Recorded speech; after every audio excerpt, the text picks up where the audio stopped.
Friends చూస్తున్నారు కదా, నేను ఇప్పుడు ఢిల్లీలో హుమయూన్ టూమ్ దగ్గర ఉన్నాను.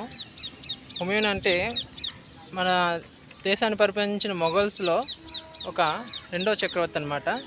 ఆయన గారి సమాధి అనమాట. ఆయన గారి సమాధిని వాళ్ళ మిస్సెస్ అతని భార్య కట్టించారు. ఇది అతని సమాధి. ఇది 4 వైపులా ఒకేలా ఉంటుంది. ఇటు నుంచి ఉత్తరానికి చూసినా, దక్షిణం, తూర్పు, పడమర చూసినా ఒకేలా ఉంటుంది. ఒకే స్ట్రక్చర్. బట్ మక్కా సో పడమర వైపు ఉన్న గేటే ఒరిజినల్ గేటు. అది ఒరిజినల్, మిగతావన్నీ రిప్లికేట్స్.